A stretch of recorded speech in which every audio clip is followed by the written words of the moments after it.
Hello everyone and welcome to the live stream. This, in Spain anyway, sunny Wednesday morning. Hope you're having a great time, whatever time zone you're in. I hope it's going well for you. I hope the day's gone well for you, will go well for you, depending on when and where you are. And a very important matters first, absolutely critical. We follow on from where we were last week about the golf match between Nigel Mansell, James Hunt, Lee Trevino and Seve Ballesteros. Four icons, you got to say. And I've actually found now the picture of the four of them. There they are at what used to be the very pleasant Turnberry golf course. Not quite the same these days, won't go into that. And here is the famous Oscar, James Hunt's dog, that shared his Mercedes, 6-litre Mercedes, all the way up to Scotland. And was always there for James, looked after James. And as I say, you can see him panting there, Rin Tin Tin style. But whenever James began his backswing, as I say, he was trained to stop panting, and he was absolutely silent until James had hit the ball. Mega. Anyway, I thought that absolutely vital that we got those in at the beginning of the live stream, because is there anything more important than that? Anyway, here we are. I was going to say in the wake of the Dutch Grand Prix. Already we're in the build-up to the Italian Grand Prix. Resurfaced last year, Monza, so it'll be a little bit more, a bit less conducive to graining, probably, I would say. And but mid-range Pirelli tyres, looking forward to it. Low downforce settings. DRS doesn't have quite as much effect, obviously, with low downforce. The wing isn't effective as it normally would be. And that's a good thing. Probably be more overtaking as a result, despite what everybody says. And looking forward to seeing how various drivers and cars and teams perform. I just hope that everyone's a bit nearer to McLaren, because as I said after Zandvoort, it is, I can't think of any other word but disgrace, really, when you think of the amount of money that the top teams generate and the facilities they have. And I'm not even going to go down the budget cap thing, because we all know that there are plenty of ways around that. And they still can't produce Aero packages as good as that in the McLaren. It's pathetic, really. It really is. And I can't think of an era in which there have been more standardized key components on the car. Tires, basically engine, basically the chassis written for you in the rule book. And yet they can't get it right. It is unbelievable, really, to me. I'm absolutely, the more I think about it, the more astounded I am. Anyway, with no more ado, let's have a look at the questions and comments. Thank you very much, everybody who's queuing up. Equally, thank you very much for those that might be joining us fairly soon. First question is from Sarosh Soman, a regular. Hi, Sarosh. Thanks for joining us. Hi, Peter. Some of the changes I would make in Formula One. No DRS. Yep, go with that. Unlimited testing. Yep, go with that. No pit stops. Yep. No forced pit stops, anyway, I think is what you mean. More tyre manufacturers, 15 races a year, vehicle adjustments between qualifying and the race. Well, absolutely agree with every one of those. Of course, none of them will ever happen. Let's just go through them one by one as to why they won't happen. No DRS. Well, everybody's obsessed with overtaking ever since the dreaded fan surveys. Would you like to see more overtaking? Duh, answer yes. But nobody really understanding what that would entail.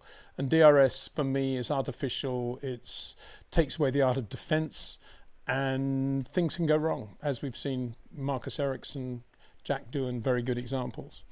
So get rid of DRS, but that'll never happen because everybody's too paranoid about there being less overtaking than there was the previous year. Stats. Got to have all these numbers building up all the time. More overtaking, more exciting, more money.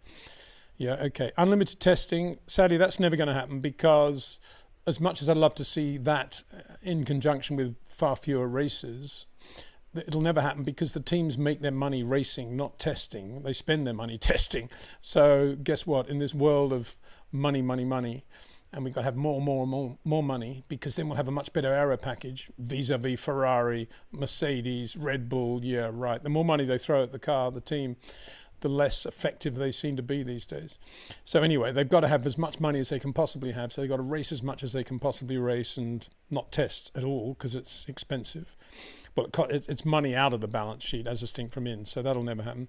No pit stops. No, that'll never happen because they think that if it's a really boring race, the one thing you can do, if you've got got a battle between Lando and Oscar. They're separated by 5 seconds, but not much is happening. And nonetheless, they're driving really well. And it's a race of strategy and a race of who can get the tyres to do the best job. That's all too boring. Oh no, look, there's a Haas coming in for its 3rd pit stop. We better go in and show that. That'll liven things up. They still have that mentality that a pit stop is more dramatic than anything else you'll ever see on the track. And to some extent, I think Formula One's a victim of its own excellence in that, because the speed of the pit stops is still something to behold. And I remember saying to Frank once that Frank Williams, when I was working with him, I said, they should definitely reduce the number of people that can work on the car, because everybody does it in sort of 2 seconds or thereabouts now. What's the point? Blink and you miss it. Why don't we make the pit stops a bit longer, fewer people, more chance of things going wrong, and therefore more place changings? There's your overtaking. And Frank said, absolutely not. What's one of the hallmarks, the DNA of Formula One, are those unbelievable 2-second pit stops. We've got to have them on display all the time. And I suspect everybody involved in the decision-making process thinks the same way as that. I personally don't. I think Formula One pit stops should be fewer people and should take about 8 seconds. It'd be much better TV then, and much more chance of things going wrong, and much more of a unknown factor going into the race. Vehicle adjustments between qualifying the race. Yep, I agree with that as well.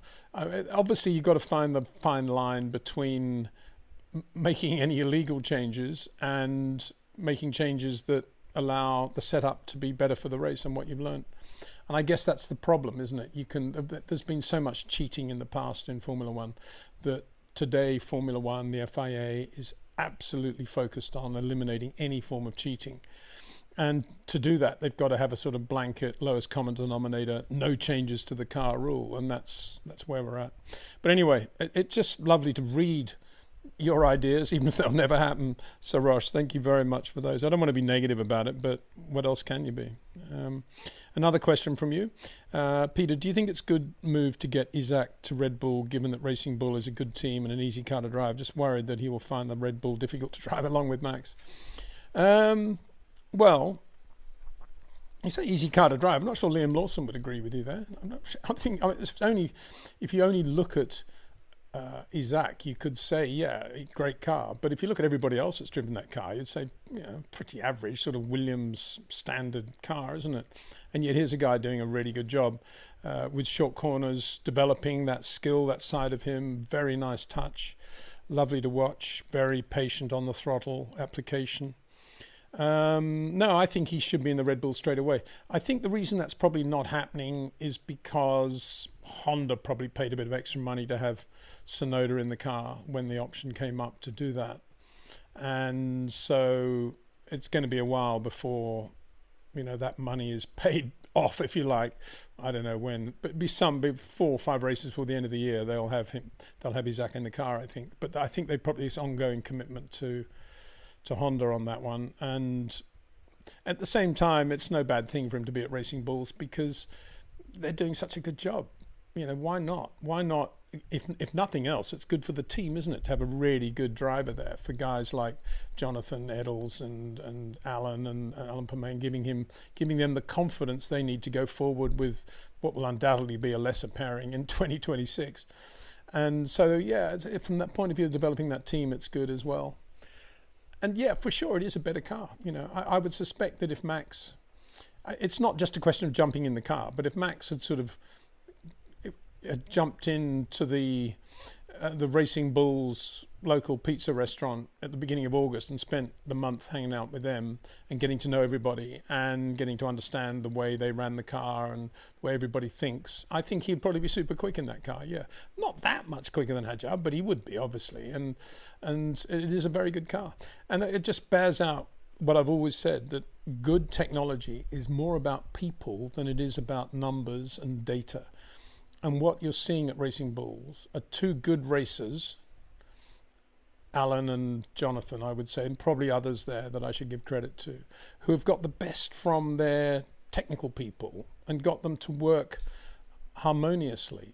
And you may say, well, everybody knows what an aerodynamicist does, everybody knows what a wind tunnel technician does, everybody knows what a model maker does, everybody has their own little job. But of course, there are lots of grey areas in that, and some two people may not gel, and so you have to find a way of making that work, mix and match, and quite often some lower level engineering people are frustrated and want to be given more of an opportunity.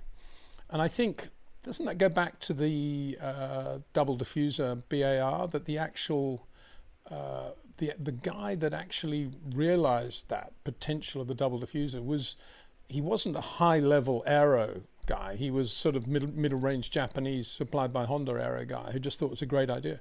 And I think that's the key, isn't it? It's getting the best from everybody, not just the star engineers and the star management team.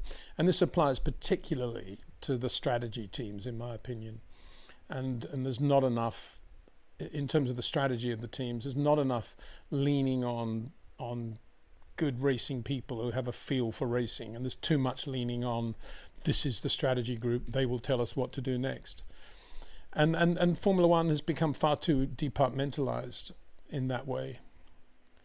You could say compartmentalized, but I remember James Hunt once saying departmentalized. I thought, wow, that's a great word. Thank you, James. I'm going to use that. Okay, so Rosh says, apologies, forgot to mention bring back the V8s. Yeah, well, you might want to throw in the V10s there as well. Yeah, it's incredible now to think how relatively cheap those engine packages were, how reliable they were, and how competitive the racing was, and how much everybody loved them anyway because of the sound. And yet we threw all of that away for the hybrids. Almost doubled the cost overnight, took away about 40% of the reliability, took away about 70% of the sound, and here we are, going even further down the same path. Oh, well, who am I? I'm not a cynic, no way. Richard Freeman, morning, Peter. Any memories of the last Formula One World Championship race at Brands Hatch in 86, I believe? Nelson Piquet pole, 1.9 seconds, Ayrton Senna in the Lotus, etc. Many thanks, Rich Freeman. Well, yeah, I have many, many memories of that race because it was the Shell Oil's British Grand Prix, won by the Mobil Oil Williams FW11 Honda. And it was a nail-biting race, actually. It was the first race in which Nigel had really taken it to Nelson. He'd been close, and there'd been lots of sort of semi-skirmishes, but this is the first one where they were wheel-to-wheel.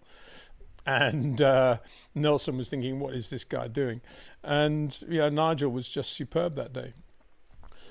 My main memory, though, is of it being the first race that Frank Williams attended after his road accident in 86. And there was a big build-up to that inside the team in terms of, could Frank make it? Would he make it? Would he be there? And he was. And he was there in the wheelchair and loving every millisecond of it. And I think Nelson, it was the week before, Nelson had just given Frank a nice present, which was a pad to have next to the phone with which he basically just bashed with his fist or his arm.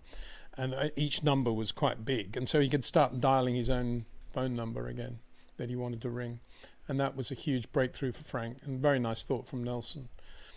And more than anything else, I suppose, from my point of view, I mean, I was in the road car with Frank, and then I was in the hospital, I guess, average 2 days a week, every week thereafter the accident, right up until the British Grand Prix with Frank. Initially just being there with him, trying to help medically, and then beyond that, there'd be the odd job that Frank needed done and thoughts about this and please tell Patrick that and anything else I need to look at. So it was a lot of that. And all that was to the background of a crisis about 2 weeks after we'd got Frank back to the UK, when they rang Ginny, his wife, from the London hospital, say, it's not looking good, Ginny, you need to come back to the hospital now. And she came back. I think it was quite early morning, sort of 3-4 in the morning. And they said, look, at this stage, we normally ask the wife, whether the nearest of kin, whether we should switch off the life support machine or not, because things are not getting any better for Frank. And she rang me, and I got up straight away and came to the hospital. And by which time she said she'd spoken to Bernie, who had said to Ginny, and I mean, this is a third party quote from Ginny, but she said to me, Bernie said to her, Frank wouldn't want to live this way. If I were you, I would have it all switched off. And I said, well, I disagree with that completely, Ginny. I think so long as he's got his brain and he can talk and he can think, he can run a Formula One team. And we should never do that. She said, that's exactly what I think. And we're never going to switch this off. Frank's a fighter. And that's where, and then you fast forward to July, the British Grand Prix. And I think everything that Ginny had said then, that was the moment when Frank could run a Formula One team again. Not sure Honda ever agreed with that, because they were completely shocked that Frank was there in a wheelchair and he therefore wouldn't be capable of running the team in the way he used to. That was the sort of the way they thought. But certainly from the point of view of the team, it was a major occasion. And yeah, you know, big shunts there, Jacques Lafitte, luckily okay. But Brands at that stage, very fast circuit, really. I mean, yeah, Druid's slow corner, but everything else was super quick. Not super quick, but around the back it was unbelievable. And you know, Nigel through Hawthorne, through Dingle Dell in an 11 Honda, was just breathtaking. And I was watching a lot of that race, obviously from the pits, but then running around behind the pits and watching him going through South Bank. I don't know what it's called, Surtees maybe. And when they were close and wheel to wheel, I was absolutely, you know, clammy palmed, thinking, you know, what is going to happen here, you know, and yet it all went out okay, and it was just a great Grand Prix. I've still got the T-shirt. We won the Shell Oils British Grand Prix. Picture of Nigel in the Williams. So yeah, brilliant day. Thanks for asking me about that. Amazing. Volts. Hi Peter. I'm curious to know whether any of the short corner techniques would be something that works in a race simulator, whether it's something for gamers or Formula One sims. Well, in terms of the actual racing line and getting into an apex early and breaking into an apex, yeah, you can kind of simulate it. Of course, what you can't simulate are the dynamic forces from a number of different directions, multitude of different directions, which come into play when you are when you're generating lateral load against braking load, and you've got the problem of understeer and or flick oversteer. And those sorts of issues, as I've said many times, it's not a question of the line, it's a question of how you manage those dynamic weights. And if you don't have the subtlety and the suppleness and the softness of touch to be able to do that, you're going to end up with chronic understeer, or you're just going to be slow. You're going to be left foot braking and just slowing the car down too much.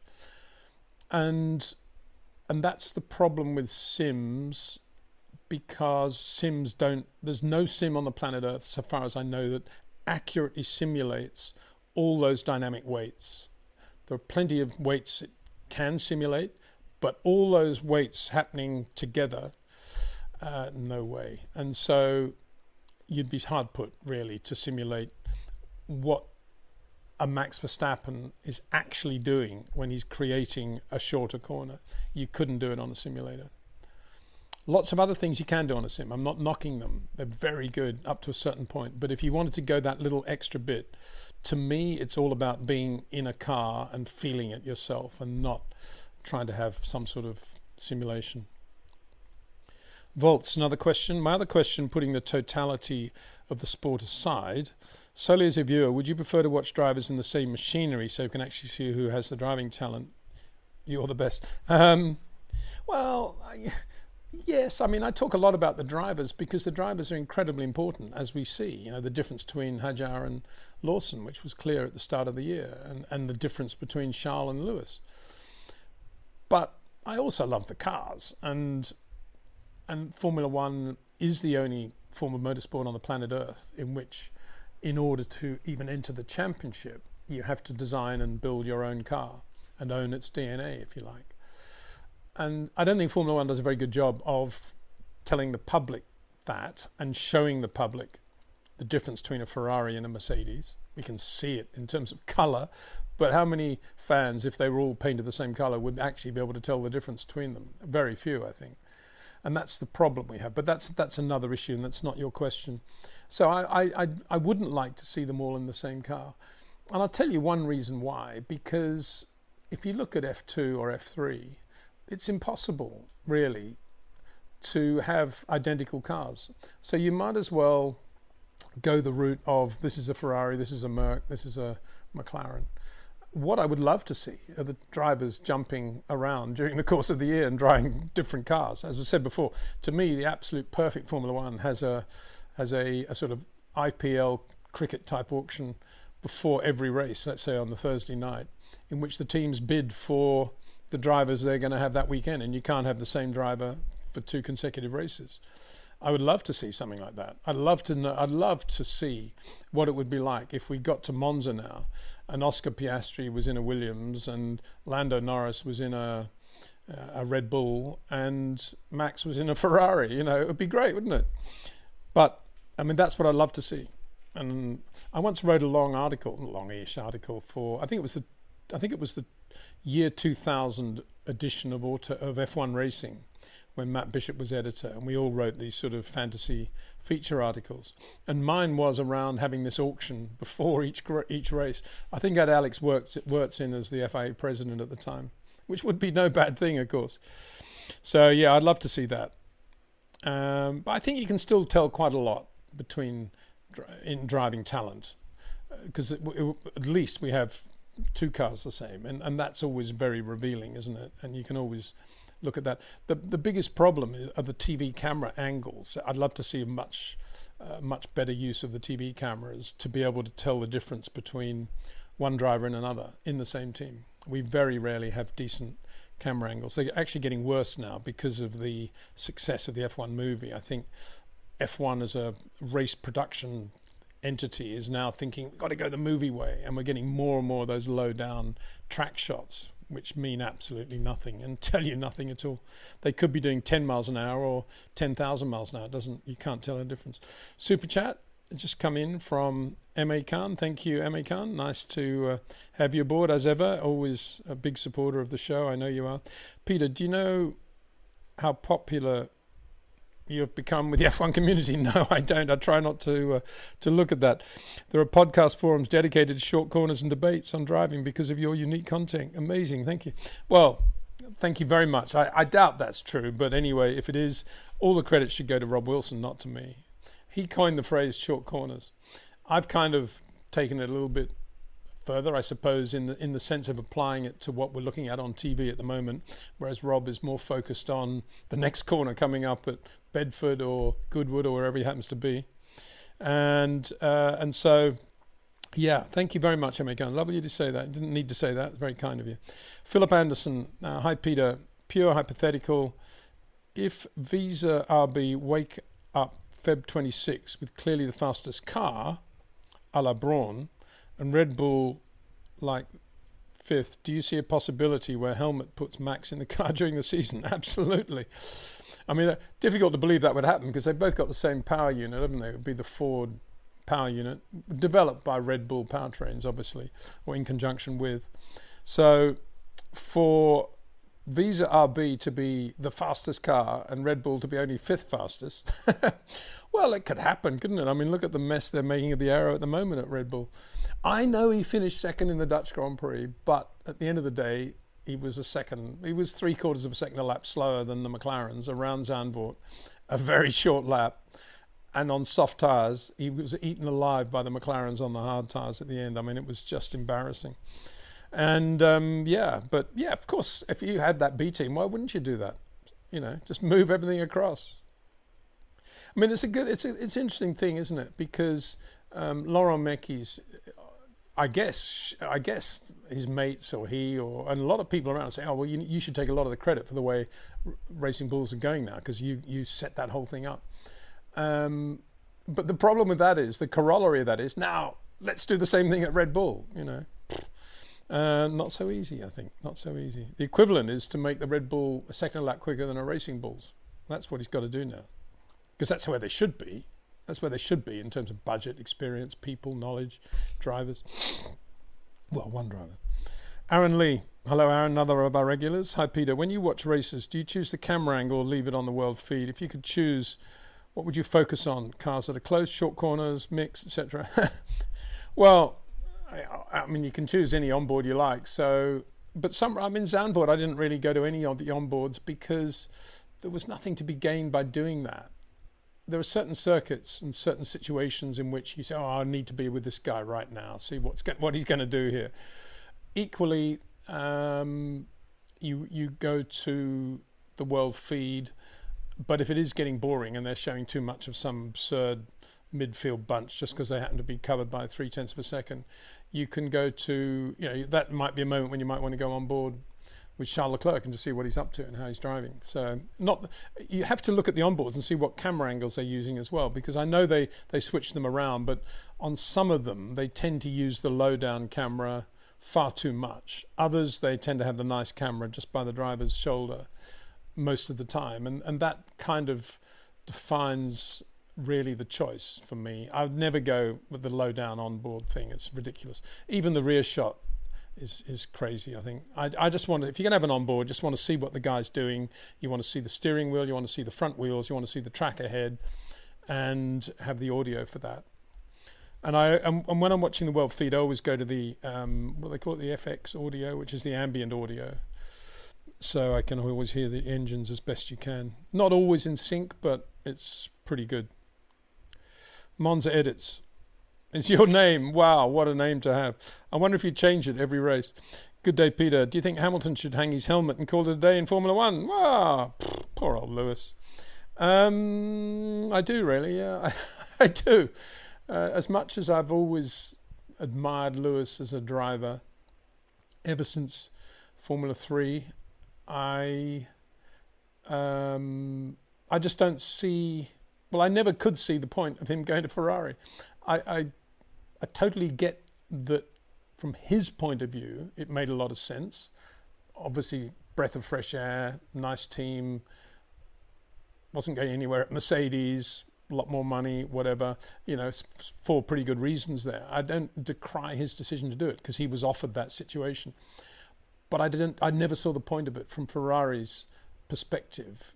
And I don't see the point of it now. They could have Oliver Behrman in that car. They could have, they could have Carlos Sainz in the car again. They could have any number of drivers who would probably be doing a better job than Lewis now.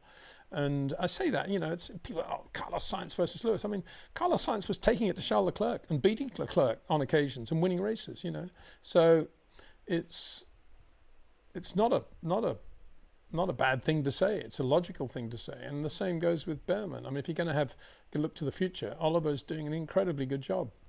And he deserves, I think, a chance at Ferrari now, a proper chance. And I don't know what Lewis is, as I said before, if the Ferrari, I said this the minute he announced that he was going to Ferrari, that if the Ferrari is a championship winning car, a really good car, Lewis's biggest problem is how to beat Charles Leclerc.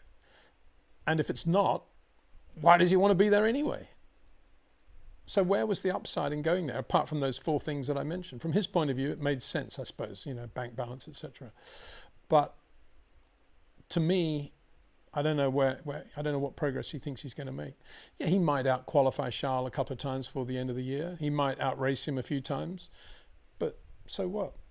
If to justify being the Lewis Hamilton that can shift a share price of a company like Ferrari, you need to be going in and being a superstar and upstaging Charles Leclerc, not just matching him 50% or less of the time. You've got to be out there justifying your existence. And the moment I can't imagine he's enjoying his racing. And that's the biggest problem. He's always enjoyed his racing. He's a race driver. And I just don't think he's enjoying it. And that kind of showed through with that shunt he had at Zandvoort, didn't it? That was a very uncharacteristic shunt again. It was just like lack of concentration, which we very rarely see from Lewis. And it's sad to see. Monza Edits. Oh, jump, sorry. Go back to Monza Edits. Here we go. Good day again, Peter. What is your take on the active Aero that'll be replacing DRS? Well, it's only replacing DRS in the sense that DRS has fixed positions on the track where you can operate it if you're within half a second of the car in the zone. But it's still basically DRS. It's just front and rear now, and that's, to me, that's a big issue. And it's not going to be completely up to the driver and the team, but to me, there's a huge propensity there for something to go wrong, to have the thing open when it shouldn't be, or some drivers can get it open and get away with it in a McLaren, for example, and others can't. And it all comes under the heading of artificial aids anyway. And I think when we had the big wings on stalks in back end of 68, going into 69, at that point, when Graham Hill, South African Grand Prix, has a rear strut collapse, and then you have Jackie Oliver has the same thing at the French Grand Prix, and Jochen Rindt in the Spanish Grand Prix, Graham Hill in the Spanish Grand Prix, and all these wings are collapsing. I think Formula One took the right decision suddenly to say ban them overnight, and we went into the second practice session at Monaco 69 with no adjustable high wing aerofoils allowed.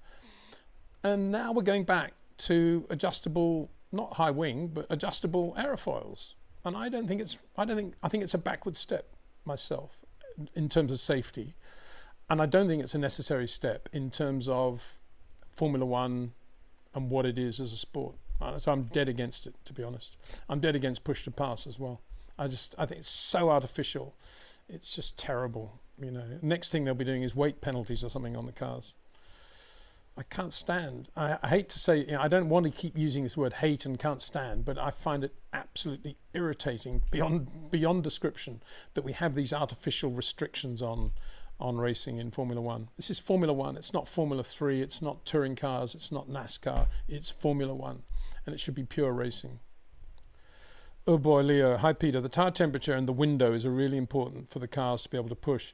Anything Pirelli could do to make this not such an important factor? Well, it's always been a huge factor. Always been a huge factor. If you think back to 68 US Grand Prix at Watkins Glen, Mario Andretti put the Lotus on the pole. It was his first ever Grand Prix. He'd practiced for the Italian Grand Prix but wasn't allowed to race. So this was his first big race, the US Grand Prix at Watkins Glen. And he put it on the pole in a factory Lotus 49, third car. And everybody at the time said, oh, well, Mario, knows the Glen, Watkins Glen, American local hero, blah, blah, blah. Mario had never been to the Glen before. Very, very few people realize that. He'd never been to that track before. What he had done is a massive amount of testing for Firestone in USAC, in road courses for USAC. And he began with that testing. He twigged with a certain compound Firestone tire that the longer you ran it, the better it became. It came into the temperature window, the tread, everything just perfectly synced out. And that's what he did. He stayed out on track and just went quicker and quicker, whereas Graham Hill and Jack Oliver and the two other factory Lotuses were coming in new sets of tyres, usual thing, and couldn't get near Mario.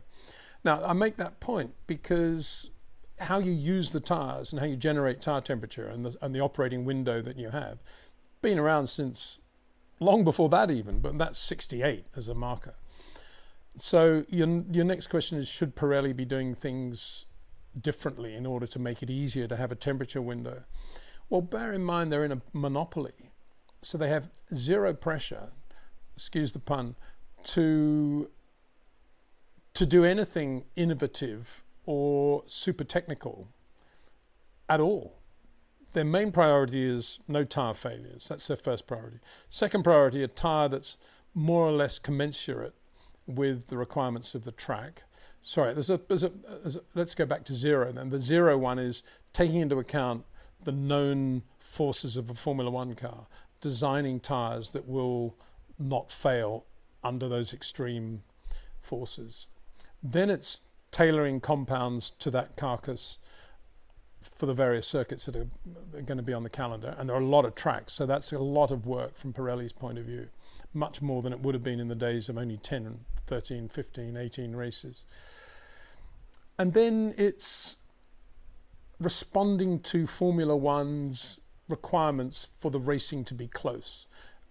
And number one, that's lots of pit stops, lots of place changes, pit stops. Leader comes in, loses the lead, pit stop. 2-stop, 3-stop strategy, got to be better than a 1-stop strategy. That's a general belief. I don't necessarily go along with that, but I mentioned that at the start of the show. And then beyond that, having tyres that kind of work the way they should in terms of when you can get the temperature up and how they fall off the cliff, and graining and blistering and lack of thereof. So for Pirelli to do that, what you've just suggested, to come up with a tyre which has a bigger sweet spot, a bigger window of operation, how would they do that? The problem is McLaren would say, well, we're quite happy with the tyres, actually. Our sweet spot's perfect. Our drivers know exactly how to get it up to temperature, and we always find it. So Pirelli would then say, well, McLaren don't have any problem, Mr. Ferrari. So what is it you want us to do? Oh, well, for our car it's different. We need to, not supposed to do the accent. Although some people say we can. I'm going to do it. We need a bigger, sweeter spot.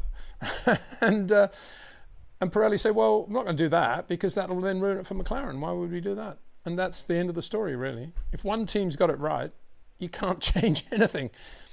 More fool all the others who haven't got it right.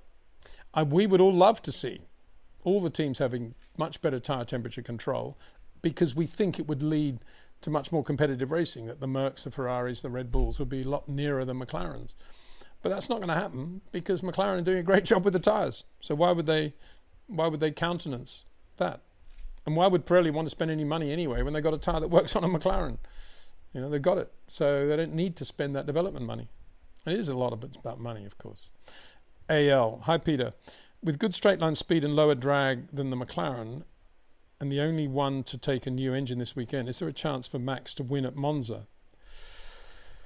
Well, a lot of the straight line speed Red Bull have is because they don't have the downforce of McLaren. That's the first point to remember. But yes, you're right. I mean, obviously that'll become evened out on a circuit where there's less peripheral downforce from the front and rear wings. Lower drag than the McLaren, only again because they have less downforce. So McLaren, in a low downforce setup, which they will for sure have been working on since Canada, it'll be interesting to see how slow indeed they are really in a straight line at Monza. And don't forget that a lot of the top speed you're going to carry into the main straight past the pits is defined by what you're doing through the parabolica. And absolutely for sure, Lando and Oscar are going to be quantifiably quicker than Max Verstappen through parabolica, no doubt about it whatsoever. So by the time Max has, if you like, made up for the loss of speed he's got coming out of the parabolica, you're probably at the start-finish line, and then you got that section from the start-finish line down to turn one. Yeah, McLaren can live with that. I know DRS isn't going to be that effective, but they will have, if they need it, DRS. And so I don't think McLaren are going to be super slow at Monza. I think it might be a bit better for Max in the Red Bull. It might be. But he's going to have a big compromise between getting the car nice through the Lesmos, through Ascari, through Parabolica, and having some sort of top speed advantage that might help him over the lap. That's going to be really difficult for him, I think. Be fascinating to see that. He'll be the most interesting guy to watch in that respect, I think. Leonardo Puppets. Hello, Peter. Hi there. Detro. Nothing there. Flora. Hi, Peter. Greetings from Hungary. Hello there. Yeah, lovely country. Have you given any thought to live commentating at races as discussed before the summer break? Well, you mean these watchalongs? Well, I have actually. And I don't know how to phrase this, but I did actually contact F1 about it, and they immediately replied, it is completely illegal and breaching all of our TV rights we have with all our companies if you do a watch along. Now my response is, well, everybody else is doing it, to which I got no response. And so at the moment I'm nervous about it because, and it's probably because I've been around so long and I know all the people at Formula One, or most of them, on the TV side, and I don't want to do the wrong thing. And obviously my head's above the parapet in terms of somebody they know. They may not know a lot of the other YouTube channel people out there, but they certainly know me. And if I start doing something which they've told me is in total breach of rights regulations, then that's not a good thing. So I'm not going to do it at the moment because I've been told it's illegal to do it. And there you go. And I kind of understand it. I mean, if BBC Radio, and I don't know if this is for a fact, but I'm just using an example. If BBC Radio are paying F1 a certain amount of money to have the rights to do live broadcasts from the race, why would they countenance people doing live broadcasts from their studio without paying any money? It kind of, it's a good point. And I had thought of that before I contacted them. Of course, I knew that would be an issue. So all I would say is, everybody out there who is going to do a watch along, be careful. Not from me. I'm just saying that my feeling is not to do it, because it is illegal. But if people want to go and do their own thing, that's their deal. Ashish Jane. Peter, any difference in skill set between wet and mixed conditions? Any drivers you can think of who are brilliant in one and hopeless in the other? No, I can't really. I think if you're good in the wet, you're always going to be good in semi-wet, dry on line, dry on racing line, wet off it, wet curbs. You're always going to find the grip, and you're going to drive very well like that.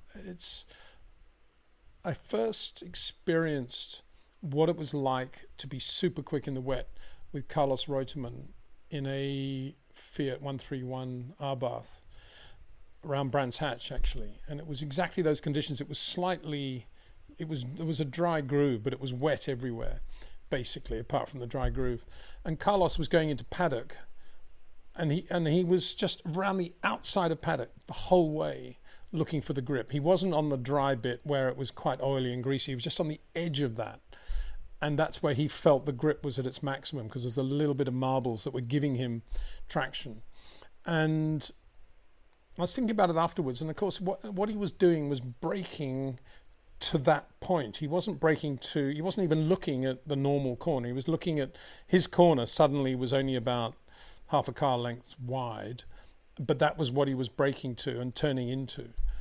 And that's a great skill. It's a great skill to know the part of the track that has the most grip. Most drivers, great drivers like Max, for example, Lewis, can feel that even when they're going very slowly. And they can see it and they can feel it. And the minute they can see it and feel it, they can then go very quickly around that specific part of the road which has the most grip. So when you say mixed conditions, you're really talking about where there's very big variation in grip levels on various parts of the track surface. And it isn't necessarily always the dry part. And there's another factor, of course, that you want to keep the tires as cool as possible. That's usually done on the straight, but if you're on a long corner with a lot of load, you may not want to do that. But generally speaking, it's not always the dry line that is the quickest. Sometimes it's the edge of the dry line. And that's where the great skill comes in. As for the wet, it's a similar thing. It's not a similar thing. It's less. I mean, you obviously have to feel where the grip is, and that's a point. But in the wet, it rewards drivers with very, very soft touches and very soft feel for what they're doing, and that's absolutely been the same from the age dot. Pedro Rodriguez, very good example. Very soft touch, Pedro. Jean-Pierre Beltoise, another. Naturally so because of his arm injuries, but very soft touch in the wet. No surprise he won Monaco 72 the way he did. And so, yeah, it's fascinating, the wet. It's such a shame we don't have more wet weather racing in Formula One now. Tim Hunter, Muttley 8303, good evening from Melbourne. G'day, mate. Just watching I don't know if it's because I watched one or two, there's a whole lot now. I was watching on YouTube yesterday, 58 Australian, wasn't the Australian Grand Prix, it was the Albert Park International, I think it was called. Brilliant. Sterling Moss in the Rob Walker Cooper, Stan Jones in a 250F, Doug Whiteford, really, really good coverage, colour, Albert Park, amazing. I hope Melbourne's in good shape and looking forward to the Grand Prix next year. Raymond Daiso. Hi, Peter from Australia. Is it the mechanical grip that the orange team has better than other teams out of corners? No. It's all Aero. It's all Aero. Anything you see today that's along the lines of this is really good is Aero. And you can do a lot with, not a lot, you've got a certain amount of compliance you can play with suspension. If they want a little bit more traction, they can go a little bit softer at the rear, or they can go stiffer at the front. Things like that, they're always there to play with. Tire pressures a little bit, ride heights more than anything else, I suppose. But it is ultimately about downforce, and it's about, if you've got a certain level of downforce, that's going to give you turn-in and traction and a balance around which you can race. Now, if that also turns out to be at a much higher level than the downforce that Ferrari have when they have their balance and their traction and their turn-in, Bob's your uncle. Suddenly it looks like your car's got great traction. In reality, you're just operating, everything's operating at a higher level because you've got more efficient downforce for the same, effectively, same amount of wing. McLaren, again, relatively slow in Zandvoort in a straight line, but didn't hurt them at all because they're so quick out of corners. And it's an Aero thing. So yeah, if it was a mechanical suspension thing, by now most of the other teams would have sorted it and got it right.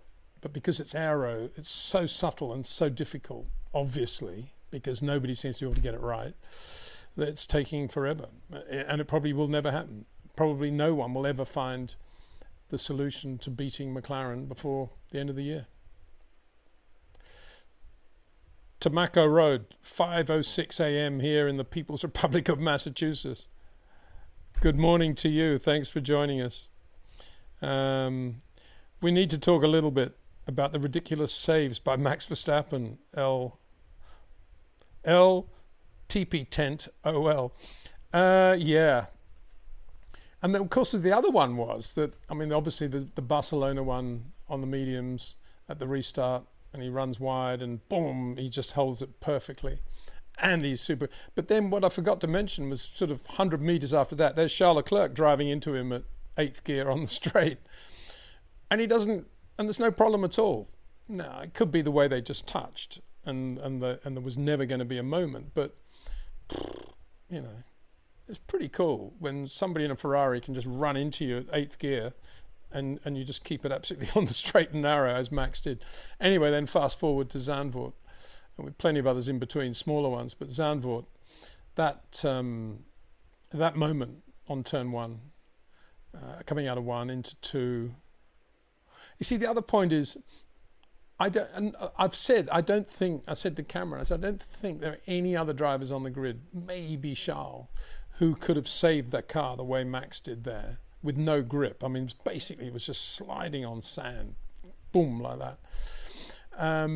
But of course the other point is, and here I probably would put Charles in there, I don't think there are any other, apart from those two, who would actually have stayed there anyway and tried to get that position from Lando. I think everybody else would have said, I lost this, it's Lando's thing. Everybody else would have backed off, everybody else. But not Max, and I don't think Charles would have either. And it wasn't only that he kept it on the island, fingertippy, but it was then, within a millisecond, he was thinking, and I'm still going to get Mac. I'm still going to get Lando. Break, it's straight line here, I got him. Yeah, he wasn't even thinking about the moment. He was just thinking, I'm going to get Lando. Just brilliant to watch. Made it. Tobacco Road said it's now 5:07. Mega. Good. Lol says he makes it look like it's impossible. It's possible, but we don't see others doing it in such situations. No, of course not, because they couldn't do it. I say most of them would have lost the lot at that point, and there would have been a multi-car shunt going into Hunzerug, but there wasn't, because it was Max. Having said all of that, another point. If he hadn't tried to go around the outside of Oscar, having made a good start on his soft tyres, and thus obliged Oscar to go wide to stop him, and thus giving Lando the chance to come down the inside, and that's why they get into that position in turn two. If Max had read Oscar differently, which was, no way I can get him here, I'm just going to sit right on his tail, of course he would have been clear of Lando and gone through. And I wonder whether he might have been able to put a bit more pressure on Oscar on that opening lap. Not that it would have amounted to much. Even if he'd got him, Oscar would have breezed past within a lap or two for sure. But I suppose from Max's point of view, he felt he was on the soft tyre and I got to go for it. And there's finally another point.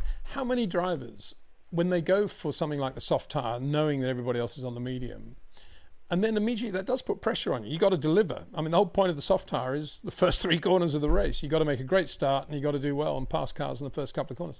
How many times do we see drivers going on the soft tyre and doing nothing with it? They either make a poor start or they get bogged down in traffic or this happens. Max maximised the soft tyre as well. Admittedly, he was at the front, and quite often that choice is made from midfield when somebody's qualified out of position and they think, oh, I'll make up a few positions coming into the first corner off the line, and then they get bogged into all the fracas of the traffic. So it's not a true comparison, but nonetheless, when the pressure's on and you got to deliver, it's interesting to see Max sort of looking half asleep on the grid, totally relaxed, pulse rate 63, and then just boom, doing it. Wonderful. It's not to detract from the two McLaren drivers, certainly Oscar. I mean, talk about dead cool as well. Had that race won from the millisecond the lights went out. Lancelot Jonathan. Hey, Peter from Nigeria. I've started watching the World Rally Championship because of you, and it's been very exciting. Well, that's good to know. Thank you very much. Try to impart my love of rallying into the show whenever I can. I was a bit bemused by the events of Paraguay, I got to say. I mean, brilliant drive by Sébastien Ogier. Had a puncture, looked to be out of it on the first day, and then wins the rally. But a lot of issues, certainly at Hyundai, damper failures and other things, and tyre laminations, very odd, and lots going on at Toyota as well. But it's all bringing up into quite an interesting climax to the championship now. And next weekend, not this weekend, but next following weekend, of course, we have the Rally of Chile. So again, in South America, and could be foggy and cloudy in Chile. So I'm really looking forward to that one as well. Brian Murphy. Hi, Peter. Love your show. Thank you very much, Brian. Very kind. What characteristics made Senna different from all other drivers? Your thought on Adrian Newey? Your thought on Adrian Newey's part in his death? Wow, that's a bit of a heavy question. Thank you. Ayrton different from all other drivers? Well, I've got to think about this one. I mean, every driver is different. I know it's a cliche, and that's not the answer you want to hear from me. I don't subscribe to him being the best driver of his era. I think Prost was better than Senna in a couple of areas, not as good in some. I think Nigel Mansell was better in areas, not quite as good in some others. All three had their characteristics and their style of in and out of the car. So I can't really say what made Ayrton different. All I can say is the way Ayrton was. And he was, I'd like to say super competitive, but then so were Nigel, so was Nigel, so was Nelson Piquet, so was Alain Prost. I mean, I'm thinking of that time when we were getting the road cars at Brussels Airport, and Ayrton and I both ended up with Alfa Suds, and we were both sort of accelerating onto the motorway together. And it was so annoying because he was accelerating quicker than I was, and I was flat out in every gear trying to do my Gilles Villeneuve gear changing, and he still beat me in a straight line. But then Nigel would have too, so that doesn't really add up to much, I don't think.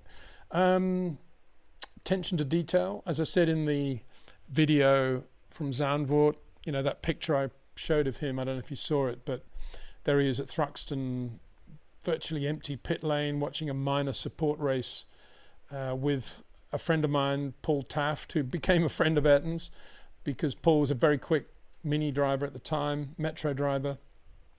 And he was there watching the start procedure as well as Ayrton. And Ayrton was quite impressed by that. And Paul was sort of telling Ayrton what had been going on at other races with the start procedure. And so that sort of attention to detail, but that's no different really, again, from Prost, Nigel, Piquet. They're all into that sort of detail. I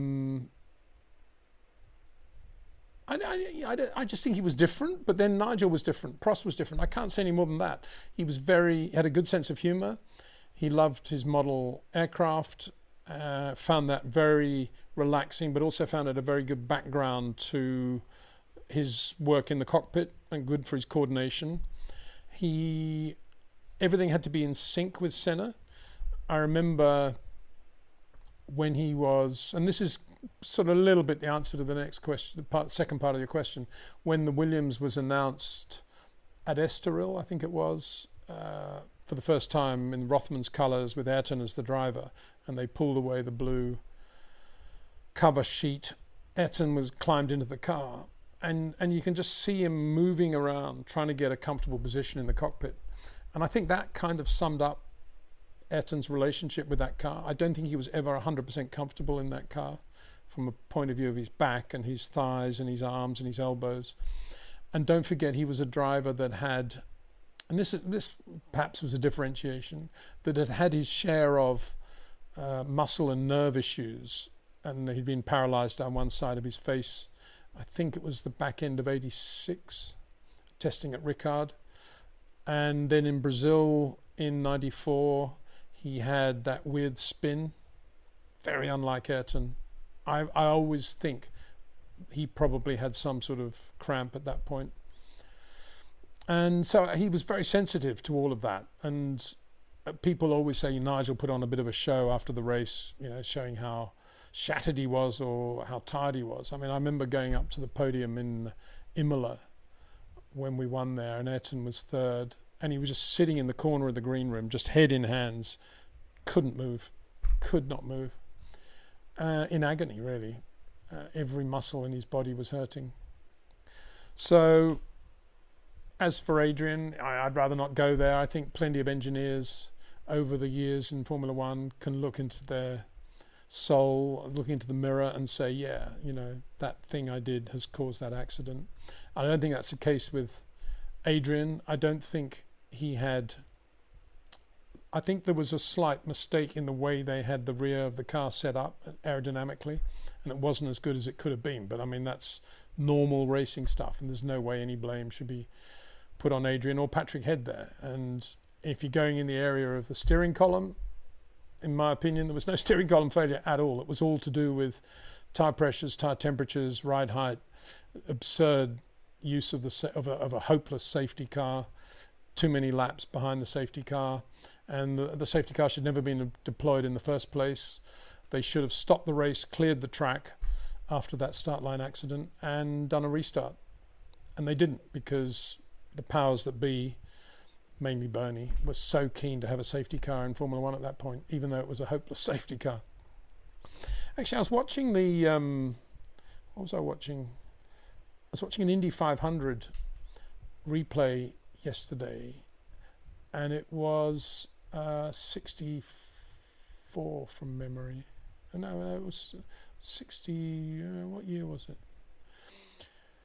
Anyway, what they did was increase the safety car speed.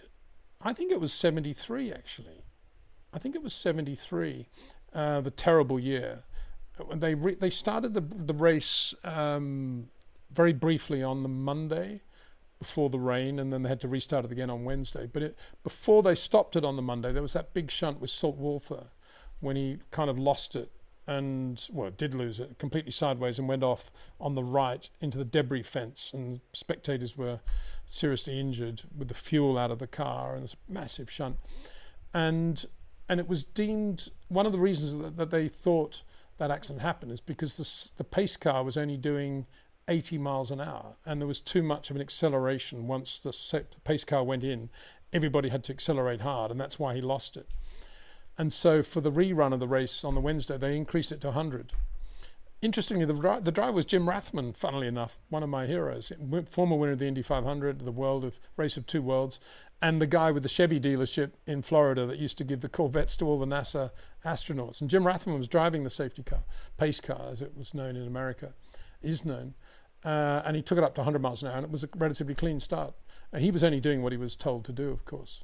So it's interesting that the Americans had to work on making the pace car as well, to make it work as well. And here we were at Imola in '94, no idea what we were doing with a pace car, safety car, and going around in basically a road car with, couldn't even do half a lap before the brakes and tires had gone. And Bernie wanted it. And that was the cause of the accident, in my opinion. Chakilla, hit the like button. Oh, thank you very much. That's very kind. Lol. They're also removing the fun a little bit. Yeah, well, absolutely. Closer to NASCAR pit stop times. Yeah, well, I agree. If it's a bit of I don't like to see mechanics having to throw these huge 18-inch tires around, wheels around. But, at the end of the day, if we did have fewer in the pit lane, certainly it would be safer at circuits like Monaco for a start. And we saw there was a front jack problem on Lando's car at Zandvoort, wasn't there? Yeah, there's a lot going on in these pit stops. I would much rather see fewer people, longer times, more chance of slight thing going wrong, and more changes going on. Maxter Ace, Bruce McLaren was from New Zealand. Why do they play the English anthem when they win? Well, that's a question to give to Liberty, not to me. I don't know. I mean, did you see the whole thing? I'm sure they play the British one for the constructor because it's a British company. And McLaren, well, I say British, it's probably Bahraini more than anything else, isn't it? But anyway, there's the driver and the constructor's thing, isn't it? So yeah, so Oscar would have got the Australian anthem, and then McLaren is not a New Zealand company, I don't think, is it? I think that's the problem. Tire Smoke. Hi Peter, weird question. How do you attend a rally race? Do you attend all stages? Is there stands or just stand when the cars pass by? Can't find any info. Yeah, well, less said the better really. No, what you do is you have to treat it as a sort of semi-holiday of, I'm going to go and see this country. And you have to pick and choose your stages.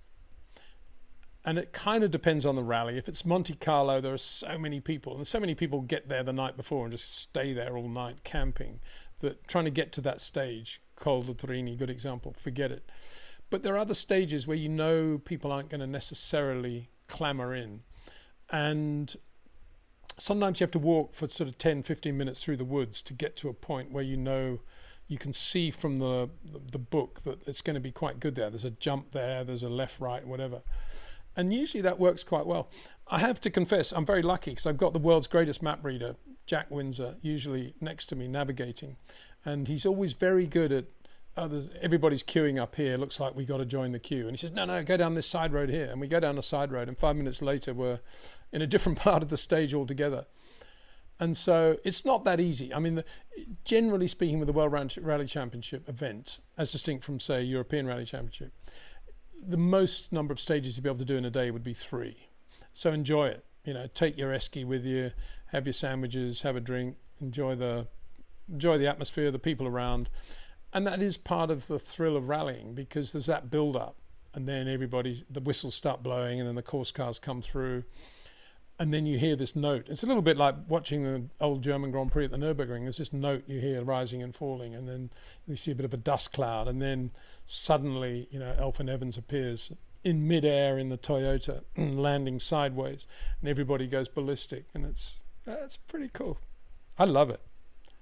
And then you go back to headquarters as well. It's always good there. And around headquarters, they always have the opening stage. This is usually Thursday night, and the final stage, the Wolf Power Stage thing, on Sunday afternoon or Sunday lunchtime. They're usually relatively near rally headquarters and usually pretty spectator friendly. So you get to those and you can usually see a lot. But in the rally headquarters, you get to see them all as well. And you see a lot of good bits of driving. I was watching, where was Sardinia, I think it was. And they drive, not like Formula One, where they come into the pits and they go that way, and then they back them, the mechanics push them back into the garage. In rallying, they just drive nose first into the tented area. And I was watching, I think it was Tanak. He was going back out after the service thing, and he's reversing now, right? And there's the Hyundai Motorsport Transporter is like here, and he's here, and there's a very narrow thing, probably 6 inches either side, and he basically just goes like that in reverse. I mean, whoa, that's better than watching a stage, actually. Little things like that. And then there's the other thrill when you see them on the road. You're driving you're on a road section between one stage and another, and all of a sudden, oh look, there's Katsuda in front of us, 3 in front of us in his Toyota RS, Rally GR.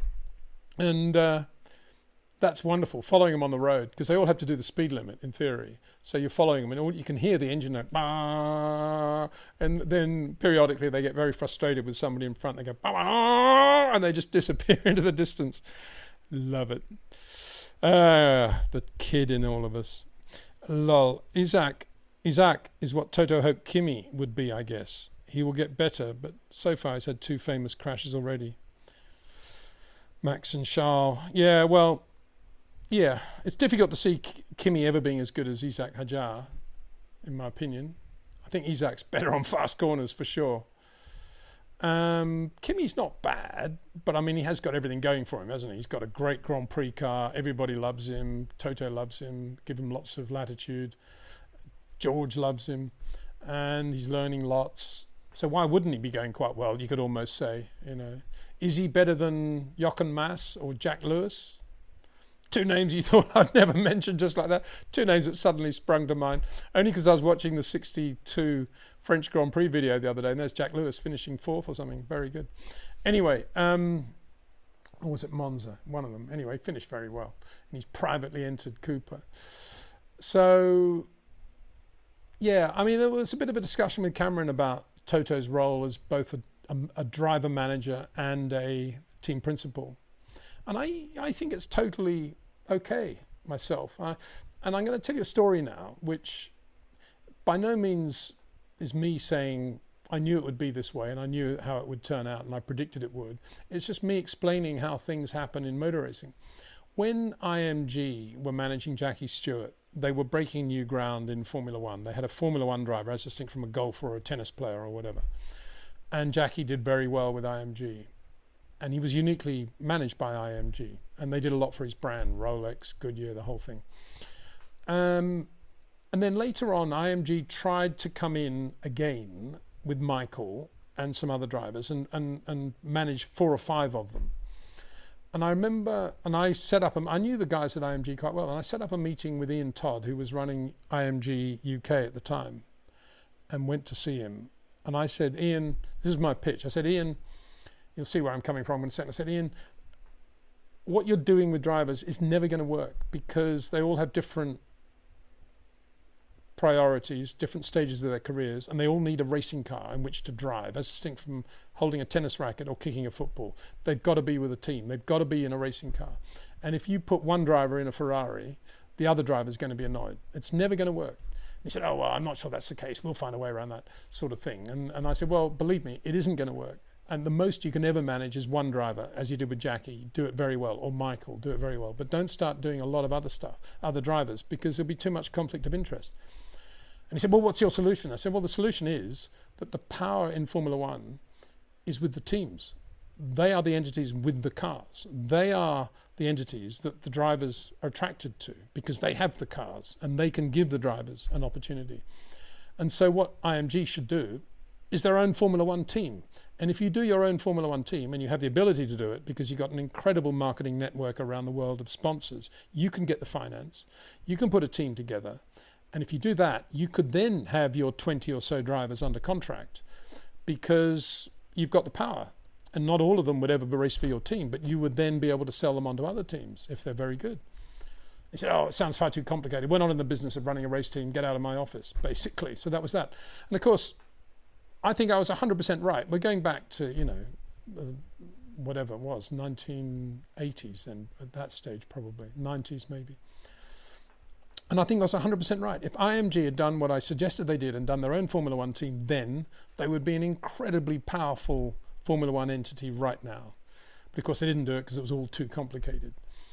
And that brings me to my point. The teams now are basically doing what I predicted they would all do. They're all basically, they're all aware that they have the power, they've got the cars, they've got the money, they've got the magnetism, and the drivers will flock around the teams. And around that, they can build up their own driver academies.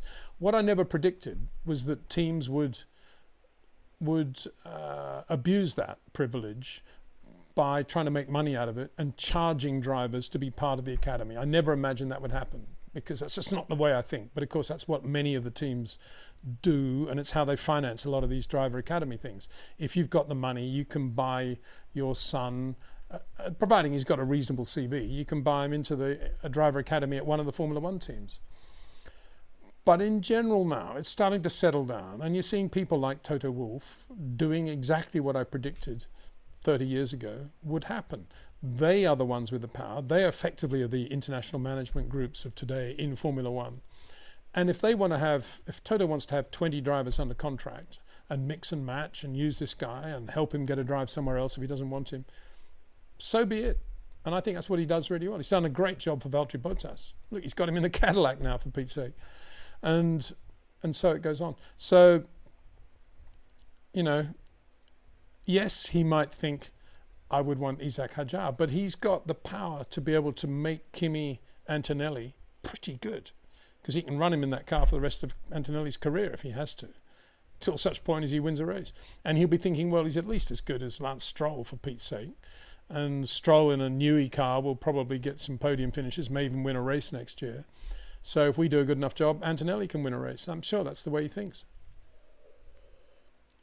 What none of them have, of course, which the Windsor IMG team would have had, is the essence of the Rob Wilson approach to distinguishing one talent from another. And whereas most teams look at the money first and then the talent, I would always look at the talent, and I would do it through the perspective of a Rob Wilson. And I would always have guys like Hadjar in there, or Max, or anybody who's quite capable of creating a short corner, or Oscar Piastri. And there would be a priority all the time. But a lot of the teams don't do that. They base it a lot on who's got the biggest motorhome at this kart race meeting, because he's obviously got a wealthy dad, which is sad, but it's typical of current racing, isn't it? The Shadow Realm. Is Lewis Hamilton 25? Hunk or punk? Well, I don't know. I've never seen him as either, really. I just see him as a race driver. He's not doing very well as a race driver at the moment, but anyway, let's see what happens at Monza for him. It's a big deal, isn't it? He's having his first race at Monza anyway, in a red Ferrari. The crowd will love him, I think, and he will feel that he has to deliver. The problem for delivering is what? You know, he can only match himself against Charles, and delivering would be out-qualifying and out-racing Charles Leclerc around Monza. Maybe he will. Let's wait and see. It's a bit of a test, isn't it? As I said to Cameron, I can see him being as good as Charles through turn 1, 2. Charles probably better second chicane, probably better Lesmos. I think Ascari, there'll be not that much in it. Parabolica, Charles probably. You know, so Lewis has got to make up for quite a lot to do that. Tar Smoke, question 2. Do Ferrari actually want to win? They seem to be going the wrong in every direction. What is going on exactly? Well, this question could have come out of, 1973, when they were not going anywhere and they were suddenly deciding to get a car built in England with John Thompson, because they'd given up any hope of building a proper aluminium monocoque in Italy. Yeah, it's been going on for a long time, and then we have these good moments and we have the bad moments. Well, what went wrong exactly is they didn't hire Adrian Newey. Pretty simple. They hired Lewis Hamilton. And as I said at the time, and I don't think many people would have disagreed with me. Maybe they would, I don't know. But if you had the choice of either Lewis or Adrian as a way of turning around Ferrari and making them a much better team, you'd go for Adrian, because you want the car. And, Carlos Sainz can easily win in an Adrian Newey Ferrari. Lewis Hamilton is only going to be as good as the car he drives. And if you don't have an Adrian and you've got a better plan for the engineering department, well, then let's see it. So far, it's not very obvious, is it? So I think they made a massive mistake there. And you probably, John Elkann, I know he's a good guy, and I know he's the anointed, follow on from Agnelli. But then Agnelli never really got involved at that level of telling the team what driver to get and what engineer not to get. And he did. He's obviously big mates with Lewis, and they have the whole American thing in common. And he wanted Lewis in the car, and which to my astonishment, Freddie Vasseur went along with. And I just assumed he went along with it because he had a game plan, a master plan of how he was going to get Lewis back to where he was. But that doesn't seem to be obvious either, or evident. So I'm still waiting for an explanation from Ferrari as to why they didn't hire Adrian Newey. If Aston Martin, for all their faults, are capable of hiring him, how come Ferrari aren't? Michael Uvrad. Hi, Peter. I heard your interview with Cameron where you were discussing luck. Do you think the current points gap correctly reflects how much better Oscar Piastri has driven this season? No, because the points gap reflects the retirement the bulk of the gap is reflected by the retirement of Lando Norris. And I don't think that was a driver thing. Yeah, I'm sure there are some people at McLaren, maybe not on Lando's side of the garage, who were saying, if he hadn't used so much curb or so much ripple strip here or there, it wouldn't have failed. He wouldn't have had the oil leak or whatever. But as I said, race cars should be built to take. I didn't see any punishment that Lando gave that car that deserved to be rewarded with a retirement. So there was that. Other issues. I think, as I said before, where did I say this in the live stream? I think Oscar's done a better job when he isn't having a great weekend. In other words, he's going to have to finish second for whatever reason, which is always going to happen when there's two quick drivers in a very good car. In those weekends, Oscar's done a much better job of finishing a strong second, as distinct from Lando, who's usually had some sort of issue, poor start or this or that. When Oscar's going well, Lando doesn't do as good and as strong a job of finishing a very good second. And I think that's the difference, actually. Oscar's got a clearer, more solid baseline around which he operates mentally compared with Lando. That makes sense. Emu Warrior, good day from Melbourne. Yeah, good day, mate. Yeah, good. Lol, how come McLaren car looks completely normal? No crazy visible over-engineering whatsoever, like how Red Bull was when you saw the crazy lines when Perez used to crash, and yet they have the fastest car. Well, I'm glad you used Perez there and not Max. Yeah, we saw Perez doing quite a lot of strange stuff, but Perez has never been very good at driving with understeer. So even when the Red Bull was good, it definitely had understeer at some points if he misused it, particularly if Perez was trying to drive like Max, which he was for quite a lot of the time, and failing because he doesn't have the same feel for the front, which is why he looked pretty messy on occasions. But when a car is, all the cars look pretty stable, don't they? Let's face it. You hear Charles Leclerc moaning about the car and how terrible it looks, but yet when you follow him on board and you're following him from external cameras, it doesn't look that bad. You see the slight sort of movement of the rear, maybe on acceleration, but you don't see the car snapping around and doing all the things they used to do. They all look pretty good. They've all got very high levels of grip. They all brake incredibly late. They all have very good traction. They all have very good turn-in. It's just that some are much better than others, but you can't see it because by the time it gets to the race, most of the teams have got a balance for whatever grip level they're running. And so they're all going to look pretty neat and tidy. And that's why the McLarens always look good. You wouldn't set a McLaren up with understeer or oversteer. You just set it up to be well balanced.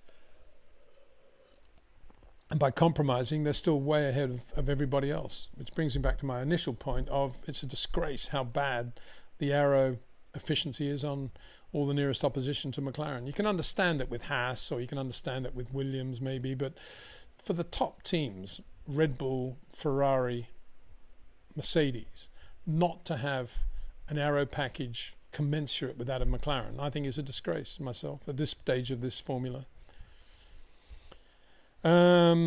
Selecki. Hi Peter, do you think driver skills will have more influence on overall performance of races in 26 regulations? Love your analysis, thanks. I don't know really. I'm beginning to think, I'm fearing not, because they're throwing in new driver aids like push to pass and stupid active Aero, and they've got a lot of electricity now they have to harness and all that stuff. So by the time you got rid of all that junk, how much left is there for the drivers actually to do with the steering and the throttle, actually driving the race car? Probably find they're in more lift and coast mode than they would normally have been in other eras, and there'll be other technical factors that'll come into play, and it'll be more and more of a robotic thing. I hope I'm completely wrong, but that's my sense of where we're going.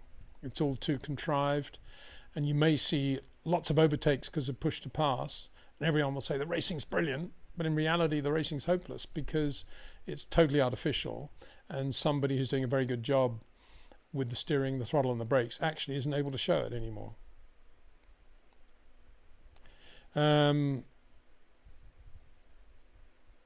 That's a good question, Lol. Why they deleted it? I think, yes, since no one knows how the engines would perform, there's a chance it would come down to drivers. Well, yeah, I don't know.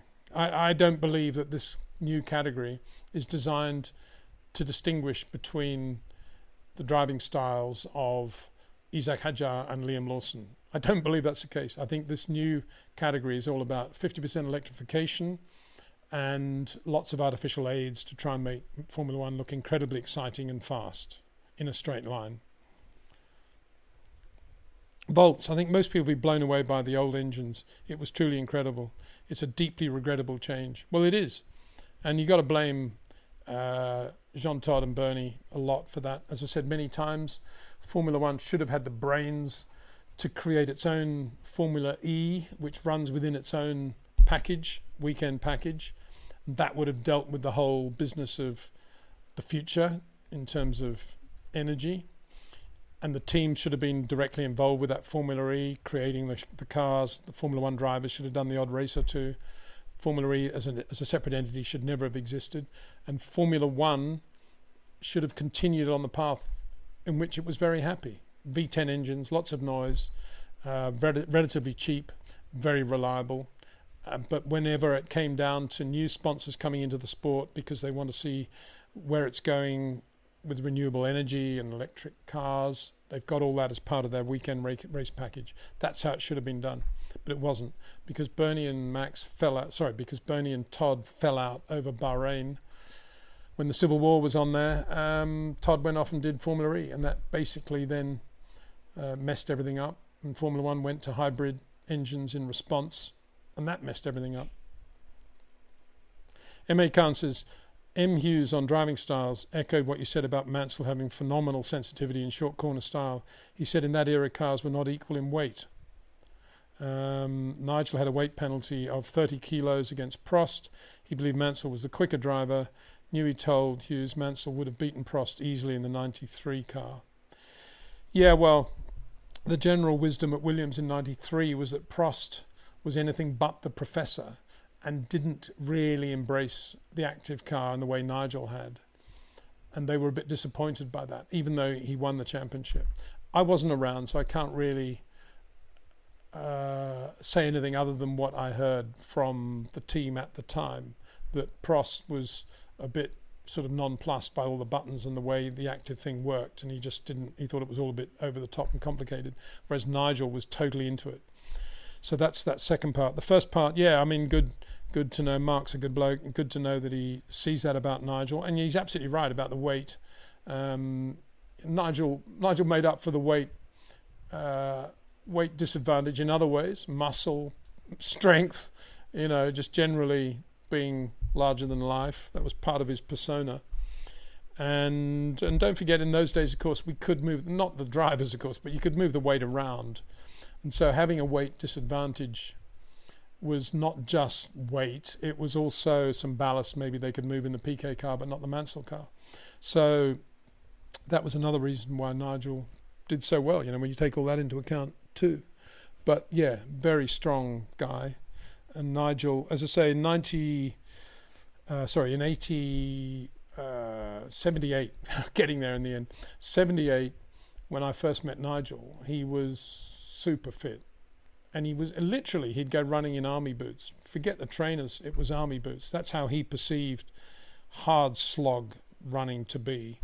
And in his garage, he'd have the old punch bag, and it would be that, and karate, judo. He was, and golf, and rescuing ducks from the pond if they were in distress. He was everything. Great guy. Lancelot Jonathan, hey Peter, Max, former trainer, said Max spends a lot of hours driving the track on the sim before an official Grand Prix weekend. That's why he's always quickly up to speed. Yeah, I don't get me wrong. I've, as I said before when we were talking about sims, they definitely have a major role to play in a number of ways. What they don't do is simulate the sort of forces that Max is managing and balancing when he's going into a corner like turn 9 in Zandvoort. But what they do is give Max a clear picture of of what the track's like. He's talking to the engineers about what compounds he's going to be on. Are there any changes with the curbs from one year to the next? Track surface, how it's evolved from one year to the next. All those things he can bring into play. And of course, like I think every driver does now, you'd be crazy not to use the sim for all of that. But if you try to take it to, if you're Liam Lawson and you're trying to work out where Hajar is quicker, forget it. It will not happen in the sim. That's my point. Okay, sorry, we've had that one. I don't want to put that up. It's not because it's a great comment from MMA Khan, which it is, but we've had it. I just came up by mistake. Lancelot, what do you think about this? Okay, well, that's that one. Dean Vincent, good evening from Australia. G'day, mate. Looking forward to the upcoming Ashes tour. It's only 3 matches, isn't it? Shame in a way. I mean, we got it's New Zealand over Christmas and Boxing Day, or New Year and Boxing Day, but the Ashes, the first 3, you just get into the whole Ashes thing, 3 matches, and then the Brits go home. What's that all about? Arvid Lindblad, what do we think about him? Well, yeah, good. You know, if I was in charge of the Red Bull driver program, I would probably have him on contract too. He looks very good. I'd have plenty of other guys who aren't, and maybe a few who are that aren't. A few, I maybe wouldn't have a few who are, but Arvid is one I would have, and I think we don't know yet how good he is really. Who is better, Arvid or Dino Beganovic? Good question. Kitan Shaban, hope you're doing well. Yeah, thank you very much. Doing very well. Just about there with the voice, I think, as he has, having on the water. Monte Carlo Rally Cup.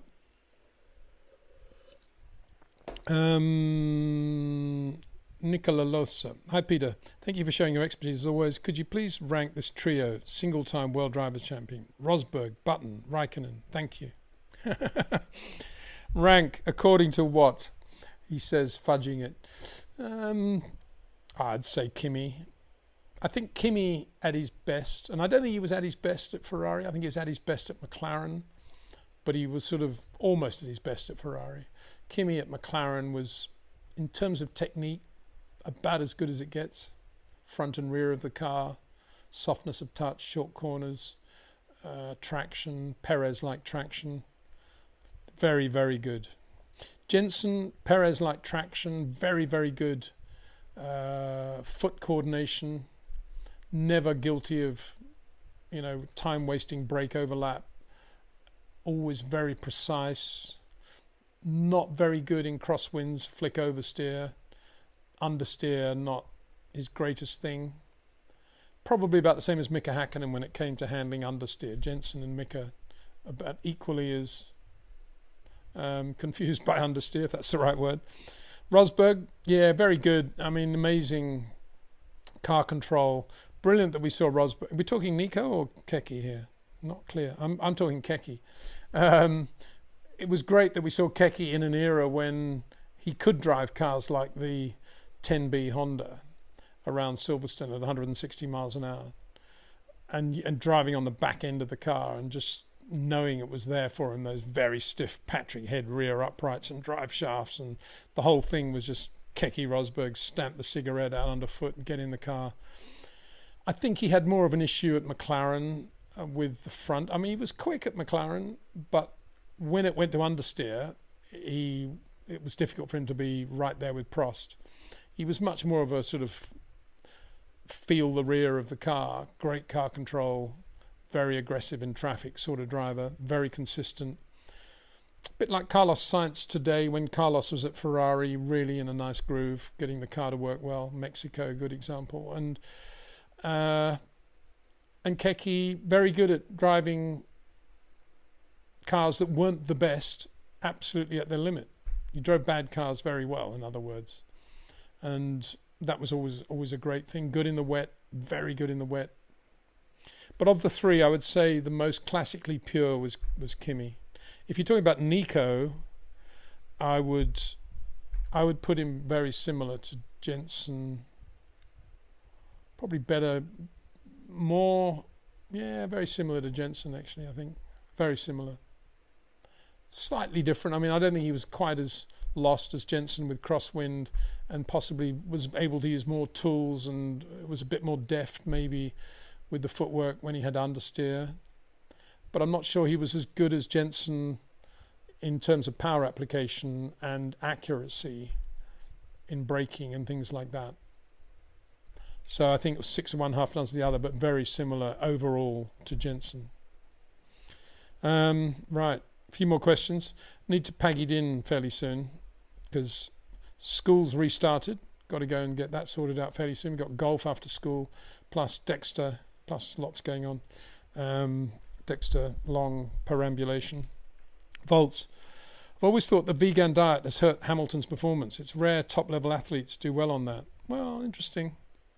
I remember talking to Eddie Cheever once because he was, this is before vegan was invented, he was a vegetarian. And it was South Africa, I think. I think he was driving for Renault at the time. He didn't have a very good race. And I went up to him and I said, Eddie, what happened? It didn't seem to go that well. He said, I ate pig before the race. I thought, wow. I think he means ham, but pig. I ate a pig. And I suppose that's the way vegetarians think about meat, isn't it? I don't know. Has it hurt Lewis? It doesn't seem to have hurt Djokovic, does it, being a vegan? His incredible stamina, fitness at his age, lack of injury. I mean, if you're looking at, is it good to be a vegan? You look at Djokovic, you think, yeah, the answer's probably yes. So I don't know. I can't say any more than that. Nigel Mansell would say, for sure, that's the problem. He needs to go and eat a decent burger. So would Juan Pablo Montoya, preferably Burger King in Montoya's case, I would say. But I don't think that's Lewis's problem. I think Lewis's problem is that he didn't knuckle down over the winter and do 7 days with Rob Wilson, where Rob would have shown up his shortcomings that have crept into his driving, of not being able to break into a proper rotation point and manage the front while he's doing that. And I Lewis would never have done that. I did suggest that to people close to him, and they said, yeah, right, he's really going to do that. But had he done that, I think he would be a better driver now, in my opinion. Donald McLachlan, crowd noise on Sky Sports Network only occurs at Silverstone, and it's electrifying. Can you put a word to the network to bring crowd noise all round? Can do, yeah. As I say, yeah. Monza, we should have lots of crowd, shouldn't we? After the race, particularly around the podium, especially if there's a Ferrari driver there. Imagine if a Ferrari driver wins. Imagine if Lewis wins, the crowd afterwards. Be good, wouldn't it? Monza's always good podium there, the way it overhangs the track. Yeah, the crowd, you should be able to hear the crowd everywhere. I mean, the engine's noise is not very big on the Formula One cars, so I'm surprised it's only Silverstone you can hear it. But Zandvoort, you couldn't hear it at Zandvoort? Well, probably. Okay. Teresa Pereira says, I remember 68 vividly. Good. Yeah, I think I do. I was there, Warwick Farm, all year, watching not only the International 100, which Jimmy won, but also all of the national races that year. And it was a great year. Frank Matic in the SR3. I mean, can you believe this? Support race, Tasman race, Chris Amon, 330 P4 Ferrari Spider against Frank Matic, SR3. And that was the support race. Frank won it. Chris was brilliant, though, in that V12 Ferrari. And I think of the cars I actually saw out in Australia, how lucky I was, and the drivers, too, and how close you could get to the drivers. At Sydney Airport, carrying their briefcase. Tobacco says, Fernando isn't vegan, is he? I doubt it. I don't know. I've no idea, but I can't imagine he is. Spaniards generally seem to eat a lot of meat and fish, don't they? Right. What's all this one? Daniel Chalinor. He's talking to Volts. He won 3 world championships after going vegan. Should have been 4 in 2021 too. Then Red Bull era. Diet had no effect. Oh well, there you go. Yeah. Apex. Now we're talking about accents now. Some accents are fine, but there are some problem accents that you can't do. I think it's fairly obvious. So we can do Americans. Is that right? I don't know. I don't think it's obvious at all. Daniel Chalinor. The Mercedes and Zero Pod were rubbish. Even Max wouldn't have had a chance with that. That's right, that Zero Pod thing. But didn't McLaren have a Zero Pod as well on the Honda, the original Honda thing recently? Relatively this time round Honda. I think they did. I think isn't that what Ron called it? Zero. Oh, not Zero Pod, Zero engine cover, wasn't it? That's right. Yeah, Zero Pod. What were they thinking? What they were not thinking was we better give Peter Wright a ring and ask what he thinks about porpoising. We won't have porpoising. We're Mercedes. We're too good for that. Right, let's get on with some 413 Tamaco Road, F1 Gamer, P1 with Matt and Tommy do watch-alongs, apparently legally. What makes them so special? Well, I think you'll find that if the powers that be actually watch that, which they probably don't, they would think it's illegal and they would take it down. But I don't think they watch it because they probably never heard of them. I would think. I may be wrong. I don't think they spend a lot of time surfing YouTube. The trouble is, as I say, it's not because I'm good or anything like that, but because I've been around a long time, my head is above the parapet. And they may say, oh, there's Windsor. What's Windsor doing there? What's that? Yeah, stop that. Who are these other blokes? Oh, we don't know them. I think it's a bit haphazard. It's a bit like that. And I just say, well, you know, okay, whatever. Thomas Hazel, you can't stream the video of the race, but there's nothing to stop you broadcasting at the same time without the video. No, well, that's exactly what we're talking about. That's what a watch-along is. We're not doing the video. We're only doing the audio. And there is something. It's the fact that radio stations do pay quite a lot of money to Formula One to have the rights only for broadcasting, not video. So what then gives a YouTube channel the right to do broadcasting without paying any money? Can't see. F1 would say, oh, no, you can do it. We just want 3 or 4 million, please. That's what they would say. I don't want to go down that path, that's all. You know, I'll just do what I do. As much as I'd love to do some stuff like that, don't get me wrong, I would love to, but I'm not going to play with fire. We're lucky enough, I'm lucky enough to have YouTube anyway as a platform, and I just love everything about the way we can do what we're doing now, you know, recreate what used to be a TV station effectively and do all this stuff without having a director in your ear saying wind up now or this is boring or whatever. Just do whatever you want. I think it's brilliant. I don't want to abuse that, and I'm very, whatever it is, whatever's legal, I'll do it. Whatever's illegal, I don't care what anybody else is doing. I'll just do my thing. That's all you can do. You know, it's like when you're on the road. You know, if you're obeying the speed limit, and somebody goes past going 30 miles an hour quicker. Do you say, oh, well, he's doing it, so why I'm going to get away with it, I'm going to do it? Well, when you get to the policeman, he doesn't care what the other guy's doing. He's only interested in what you're doing. Same thing in Formula One. So where are we going? So we're doing watch-alongs. There's all that discussion. Let's move on to something else. Technician, hi Peter. Do you find the Sky Formula One team commentary very Lando biased? Also, how do you think Zach is dealing with Lando potentially not being world champion? Cheers, mate. Well, I never listened to the Sky Formula One commentary, so I can't really comment on that. I'd be surprised if it was, because they're normally fairly down the middle, aren't they? I don't know. I really know. It's so long since I've listened to it, I can't really comment. How is Zach dealing with it? It's a good question. It's more how Lando's dealing with it, I think, will affect how Zach deals with it. And my impression is that Lando's dealing with it very well. And my estimation of his character and strength of character goes up, actually, virtually by the race. Where every race he doesn't win, or something goes wrong. I'm not saying that as an excuse. I'm just saying when things aren't going well for him, he has a very, very strong persona of, I'm lucky to be a racing driver and we'll see what happens in the next race. And I think that's great. And I suspect that's how he is with Zach. I can't imagine he's thumping his fist saying this is not right. It was my team. I helped create this team and now you've got this guy in there stealing my championship. This is wrong. But I can't imagine Lando doing that. I can imagine plenty of other racing drivers doing that, but not Lando. And as I say, and I think that's a very good thing. And I think it's something that certainly I, as a human being, probably can learn from. You know, it's accepting things for the way they are and just moving forward with a bit of a smile on your face if you can do it. That all sounds a little bit patronizing probably, but why not? You know, why not learn from people in these situations? And I think I was very impressed with Lando's demeanor after the Dutch Grand Prix. Because as I say, you know, I know plenty of drivers who wouldn't have reacted that way. And I, in fairness to Oscar, I think he would be the same. I think he would be reacting in a very similar, controlled way. Now, my mate Cameron and the Formula One community may say, well, that's what makes McLaren so boring. I wish there was more fist bashing and cursing and swearing and all the rest of it. Then everyone would be more interested.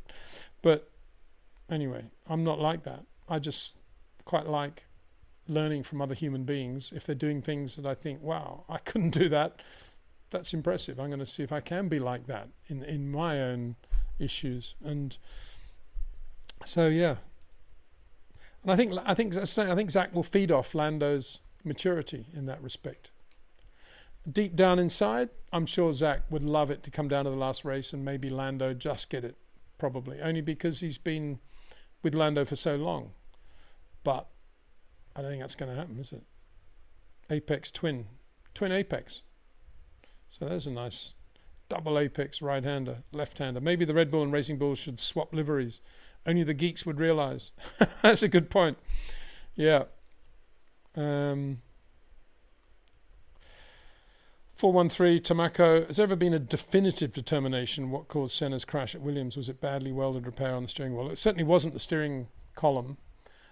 It was very difficult in terms of anything else on the car that might have failed for the Williams team to identify it, because the car was locked up basically in the back of a grandstand in Italy for 2 years or something, and by the time they got it, it was a waste of time. So not much could be learnt from it.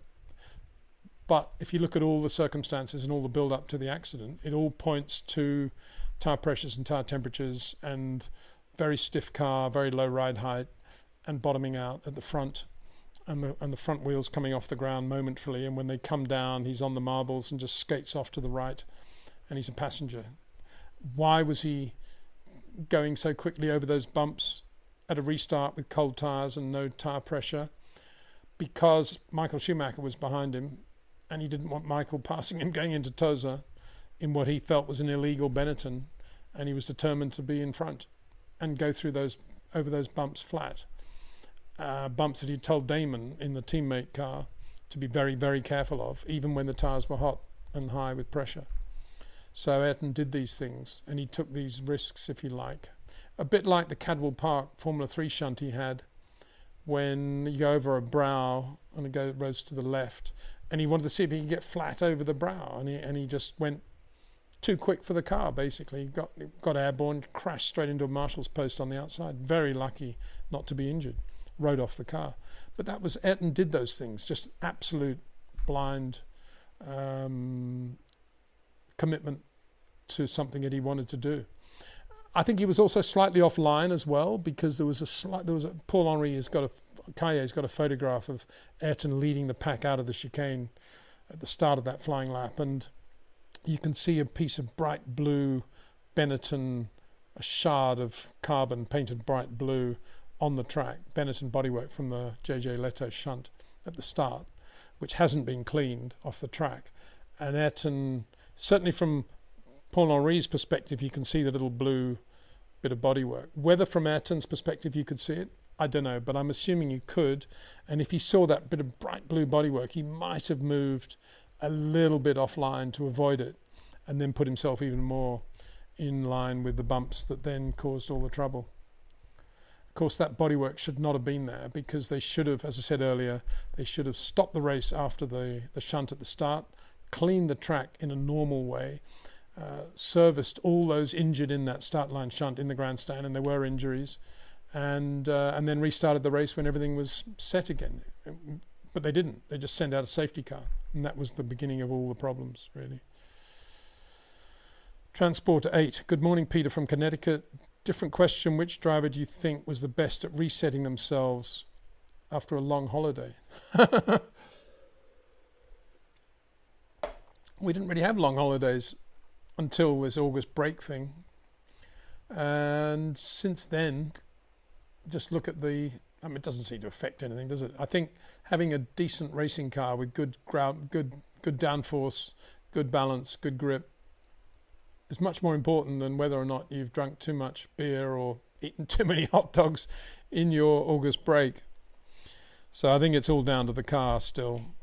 And these guys are all pretty fit, and they remain pretty fit even on holiday, I suspect.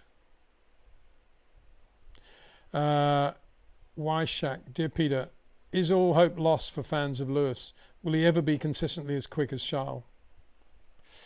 Well, he's capable of it, for sure. He's capable of being as quick as Charles and being better than Charles on occasions.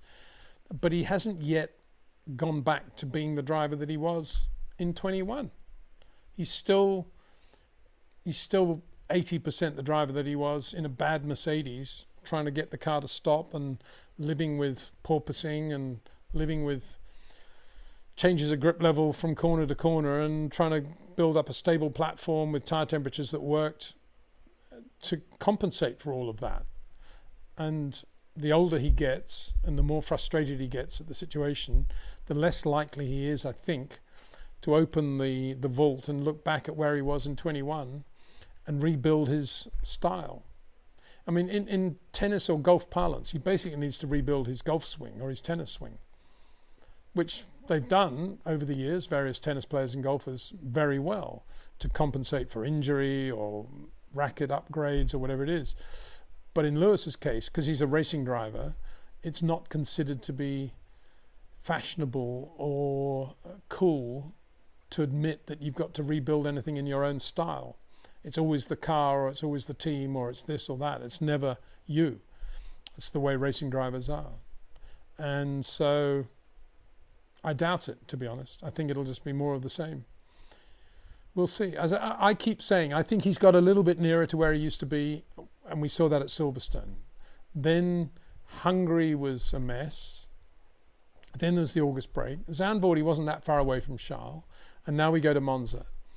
If he's as good as Charles through the Lesmos and Parabolica at Monza, then we can all say, I think, that he's not far away from Charles. I'm pretty near Charles, and he'll do pretty well relative to Charles from here on in. But if Charles does him in the normal way, on those corners specifically, then, you know, it's a problem. Max Flashheart. We all know what TV shows you used to watch, or probably still do. And speaking of Rowan Atkinson, great guy. Really lovely person, shy, humble, and very knowledgeable, I think, about motor racing. Nice person. McLaren runs on a British racing license. Red Bull had to change their racing license back to Austria for their anthem. Well, that's just replying to why we don't hear the New Zealand anthem when a McLaren wins a race, which is what we thought. Westerly Storm 99. Wow. Good morning from a wet Northern Ireland. Oh, well. What was your opinion and experience of interaction with Eddie Irvine? Not something I'd really want to remember fondly. Don't have many fond memories of Eddie Irvine. I found him quite rude and difficult and not that good anyway. Quite good at persuading people that when Michael was originally winning a lot of races at Ferrari, it was because Eddie with Michael had set the team up, and a lot of the credit should go to him. And I think a lot of people, there's possibly a little bit of truth in that. Not as much as a lot of people think. No, I think he was quite rude and annoying. And it's been a long time since I've told the story, but I'll tell the story of when I was working for, what was I working for? Fox Sport Net, I think it was. And I guess it was 98, maybe 99. Anyway, we're at Spa. And they've teed up an interview I'm doing with Eddie on the Thursday afternoon in the Ferrari awning by the motorhome. And it was just basically, you know, how's it going, blah, blah, blah. And before the interview, the Ferrari guy came out and said, Eddie's going to be about 15 minutes late. Can you guys okay with that? I said, yeah, fine, no problem. Let's have a bit more coffee, please. And he said, can you do me a favor then? He said, when Eddie comes out, can you talk a little bit about the Goodyear tire testing he's been doing at Fiorano, because we've been simulating the wet track there, and we're trying to sort of do a nice job for Goodyear, so it'd be nice if you could talk a little bit about that. And I said, yeah, sure, no problem. Sounds quite interesting anyway. So anyway, Eddie comes out about 20 minutes late, sits down, and I start the interview. And I said, well, Eddie, let's just start about this week testing at Fiorano in the wet. It's been interesting doing tire testing in dry conditions, but wet track simulation. How far away from reality would that sort of grip level be, do you think? And he looked at me and said, using the F word, I'm not effing talking about tires, that's boring, and ripped off the mic and disappeared. That was my Eddie Irvine interview. So that's my memory of Eddie Irvine, really.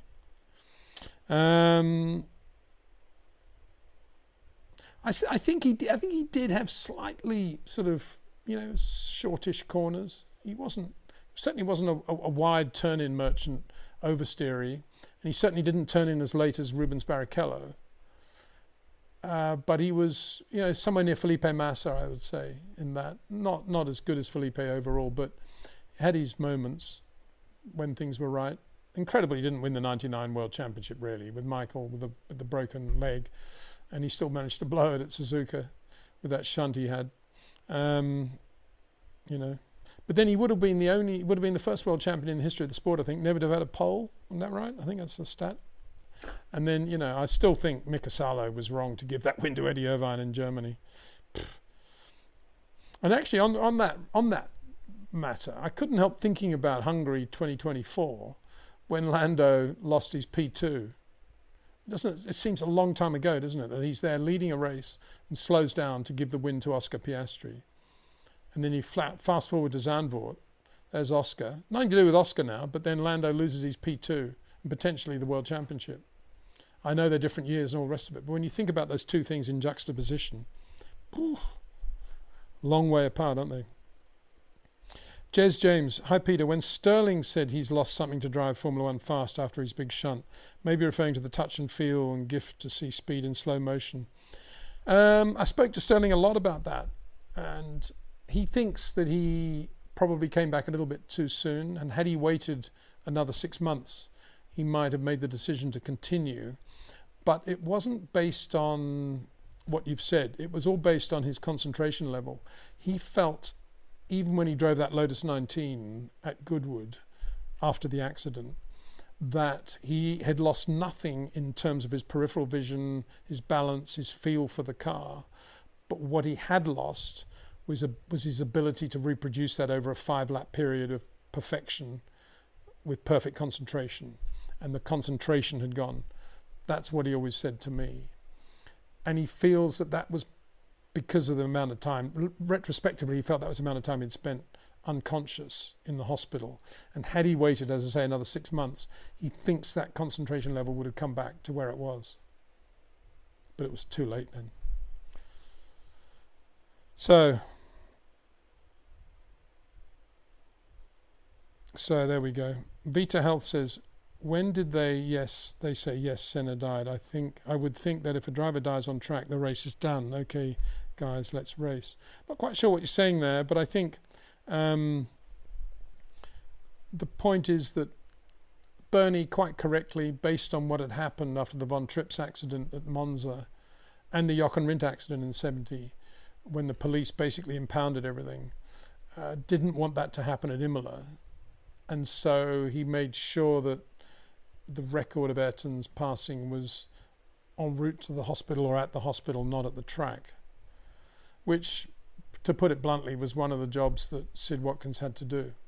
And so that's why the race continued, because they didn't want to acknowledge that he had passed. I still think it was wrong for the Williams team not to be told what had happened, because nobody knew at the time precisely what had caused the accident. And there was Damon restarting in an identical car, believing that Ayrton was fine, as all the mechanics did at the time. That's what they were told. Transporter 8. Peter, do you see this rumour of Colton Herta, I guess, Hurd moving to Formula 2? Everyone is saying it's a move that can possibly happen here in the States. Quite sure what you mean by that, but if he is, full credit to Colton Herta. I think he's very quick. And if the reason he's not taken seriously by Formula 1 teams is because he hasn't done enough road racing in the European style, good on him that he's doing F2. And I don't think it's a step down from IndyCar, which is what Tamaco Road says. I think if he's thinking Formula 1, it's not a bad move to do Formula 2. Shouldn't have to. I still think that if Joseph Newgarden was offered the Cadillac Formula 1 drive now, he would probably take it. And I think he would do very well, just as an example, very well, because he'd have enough time to build up with the team, work on things.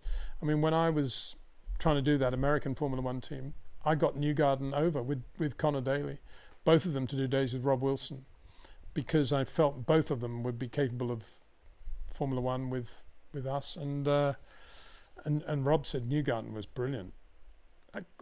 Connor was too, Connor Daly, but he said Newgarden was very, very good. So, why did Formula One not give him an opportunity? Ridiculous. We're going to have to go. There's another super chat here. Thank you very much from Andre Mogasan. Related to DRS, if they don't remove it, if they could at least give each driver X amount of uses per qualifying the race, 10 wherever they want on the track. Wherever they want on the track, I think, is the problem, isn't it? Because if Jack Doohan can have the shunt that he had at Suzuka, purely because of it was a bit of a mess with race engineers and who was going to drive that car, and he hadn't driven in FP1, and they told him it was flat, told him the entry was flat without DRS, and he has that shunt. And imagine what would happen if you could start putting the DRS in wherever you wanted or taking it out. That's my problem with the whole active DRS thing, really. X amount of uses. Yeah, I suppose so. I mean, would that be better than the thing they have at the moment, when they're in the detection zone, have to be within half a second, which is quite a long way usually from the activation zone. I don't know. My whole brain is a blur when it comes to DRS, because I just think the whole thing's ridiculous.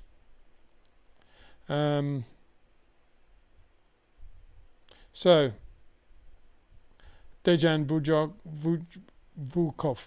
Hi there. Sorry, my mispronunciation. Hi, Peter. Been watching your content for a while now. Huge fan. Mega job. Thank you very much. Transporter 8. Final question. I keep saying it, but there's lots of good questions. I know it's a lot of the same people, but they're all great questions. Hi, Peter. Another different question. United States is dropping all their regulations towards engines if the cars go back to a big V8 or something screaming louder. Do you think Formula One would follow suit? No, because they've got this thing about they've got to be the pinnacle of technology and looking towards, all the new hybrid era, and even beyond that, full electrification. And there's a huge groundswell in Formula One most of it's related to money and stock price, of being seen to be at that cutting edge. And that brings in a whole lot of new potential sponsors anyway. That's what they think. So, no, I don't think they'll follow suit. I think they'll continue to dig themselves into a hole, in other words. Dejan says, I'm traveling this weekend to Monza for the very first race. Any tips on how to maximize my stay there? Also, one technical question, what makes a corner great? Well, I would say go to the Fossati restaurant in Canonica to have some risotto formaggi. That's the first thing you got to do at Monza. Second thing is to go to the great little shops behind the paddock area and say hello to Mariangela and her mum, and have a look at all the amazing models and things they have there, artifacts. And then the third thing, Monza's not easy really, is it? If you can climb the old banking and look down on turn 1, that's not bad. If you can get out to the Lesmos, have fun there, outside of the Parabolica, maybe the best place to watch. It's not a great spectator circuit. I hate to say that. It's not. My best viewings at Monza have always been from the marshal's post on the inside of the Parabolica, where it's sort of a gantry over the track. And in the old days, you could go and, if you bought a San Pellegrino for the marshal, says, yeah, come up here, yeah, Peter, yeah. And I'd watch all the sessions from that lovely gantry as they're going underneath you into the Parabolica. Guess what you're not allowed to do today?